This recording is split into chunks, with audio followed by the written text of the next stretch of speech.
Jina langu ndini Peter Filimoni. Simu kwanga.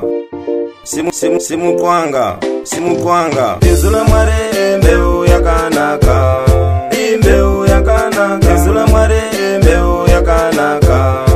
Imbeu yakanaka. Izula mware mbeu yakanaka. Imbeu yakanaka. Izula mware mbeu yakanaka. Imbeu yakanaka. Jesu muhavisi wakanaka. Unohavisa makwai zvakanaka.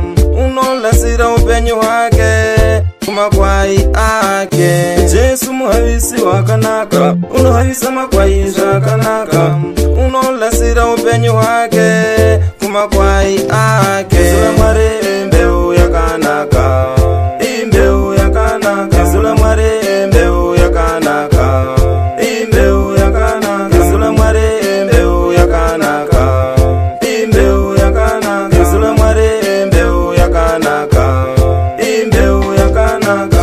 Mwari pakaida nyika wakaipa mwana wake, wakabarwa ari ega kuti vantu vaponeswe. Mwari pakaida nyika wakaipa mwana wake, wakabarwa ari ega kuti vantu vaponeswe. Izula mware mbeu yakanaka.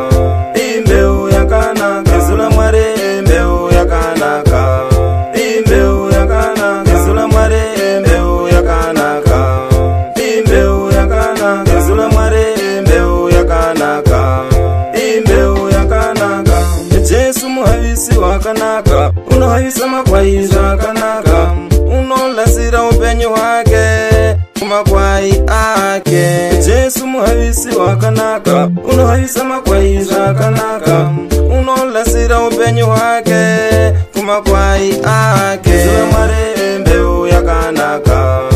Imbeu yakanaka. Izula mware mbeu yakanaka. Imbeu yakanaka. Izula mware mbeu yakanaka. Imbeu yakanaka. Izula mware mbeu yakanaka. Imbeu yakanaka.